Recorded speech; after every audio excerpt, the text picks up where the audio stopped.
I have been on one of my little sampling sprees recently. I've got my little bag of goods here and I thought it would be fun to jump on and talk about my first impression of some of these quite popular fragrances.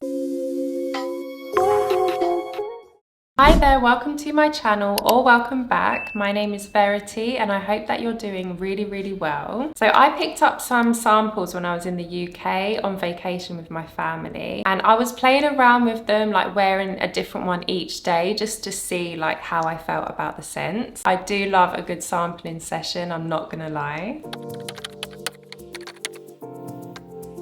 So first up, we have Memoirs of a Perfume Collector. This is Tales from Zanzibar. This is pretty popular in the fragrance community. I have heard a lot about this scent, so I definitely had super high expectations. This is marketed as a very kind of tropical scent, and from the name Zanzibar, you would imagine it to be tropical and exotic. I'm gonna spray it again to refresh my memory on this.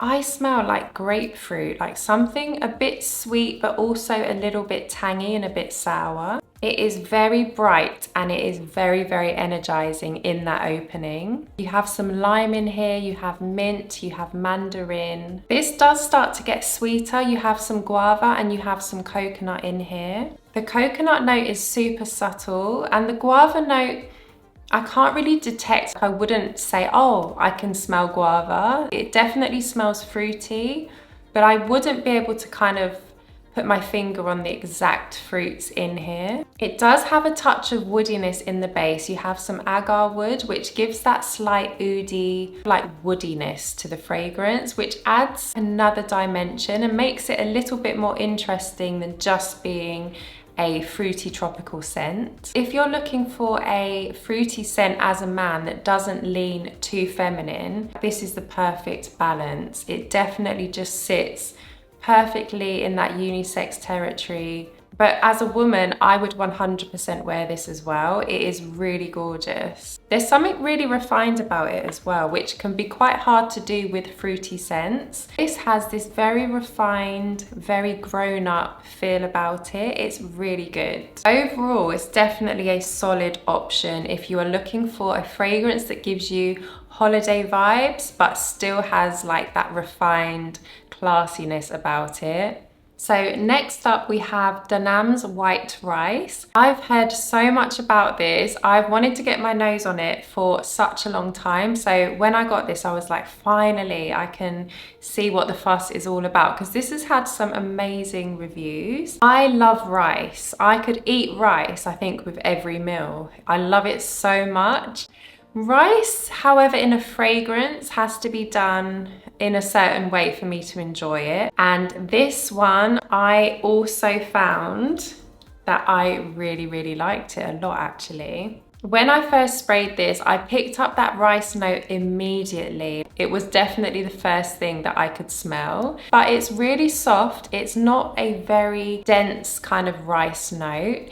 It's just like the scent of when you are steaming rice and you get that delicious steam coming out of the pot, that delicate rice note. It's really nice. I love it. You have some orris and some jasmine in here also. And you have some white musk, some tonka bean and some cedar in the base. I can really pick up that orris in here.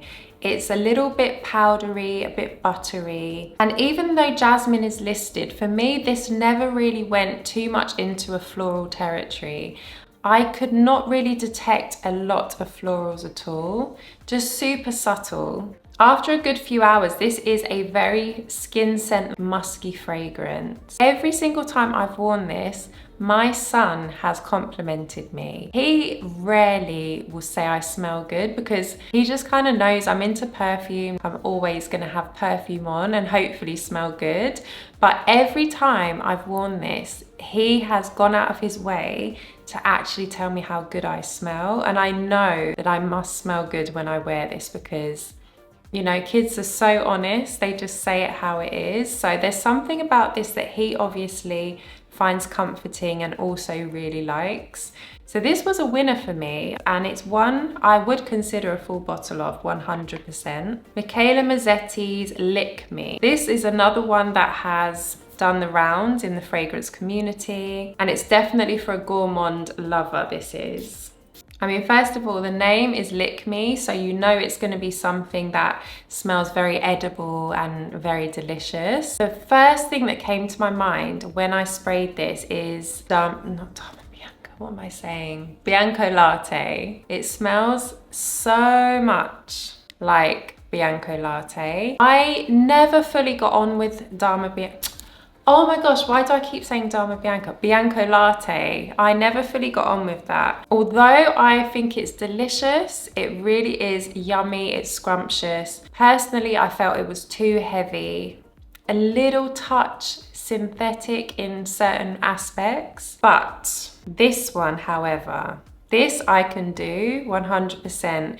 Because I feel it's less dense and it's a bit lighter, a bit more airy. And for me personally, I just think it's a bit more wearable. A lot of sweet notes in here. You've got sugar, whipped cream, there's powdery notes, ice cream cone, there's some iris, some vanilla, some amber.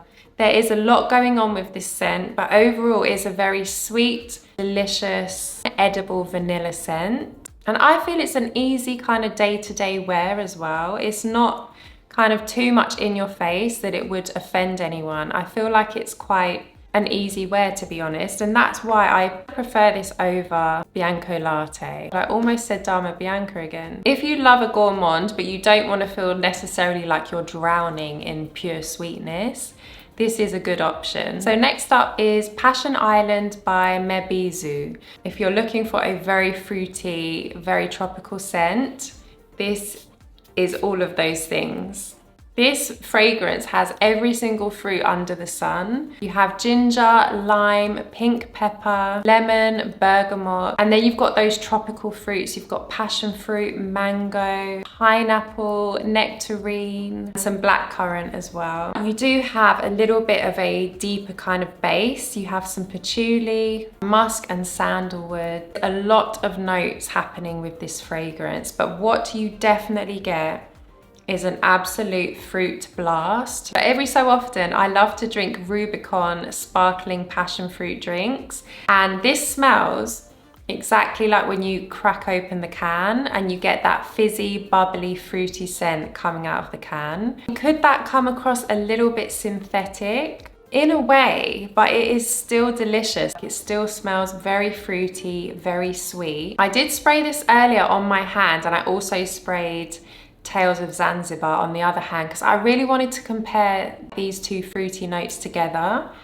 And yeah, they are very different on the dry down. Passion Island definitely keeps more of a fruitiness throughout, even like the dry down, whereas I feel like Tales of Zanzibar becomes a different scent on the dry down. It opens more fruity, but the dry down is definitely more kind of woody and more resinous. So if you like that very kind of vacation in a bottle, tropical bomb, then yeah, Passion Island is one that is worth checking out for sure. So finally, I have Flower Lust by d'Orsay. I am a huge lover of this fragrance house. I love their perfumes. And I was even more excited to see this one is done by Dominique Ropion. I am also a lover of a lot of his creations. Instantly, this is just a very rich, heady kind of floral scent. I get a lot of ylang ylang in this. That is the first thing that I smell with this fragrance, is that very kind of creamy, sweet, like heady yellow floral. There is also some orange blossom in here. You have some tonka bean, some benzoin, sandalwood, and vetiver in the base. I really pick up benzoin in this. It definitely has a very dark resinous base. This is not an airy floral. It's definitely a very bold, very strong floral scent. And I guess the name works really well, like Flower Lust. There is something kind of carnal, very sensual about this fragrance. Really, really interesting. It's quite a complex scent, and it doesn't smell like anything I have in my collection, to be honest. One that I would consider a full bottle of. I do find it super interesting. I really love sampling. It is the best way to discover new fragrances without committing to that full bottle. It also deters me from blind buying as well, because it can be so hard to get hold of these fragrances in stores to test them. So sampling is always such a good option. Do let me know in the comments if you have tried any of these fragrances or if you own any of them. I would love to know your thoughts. Thank you so much for watching. Do take care, and I look forward to seeing you in the next video. Bye!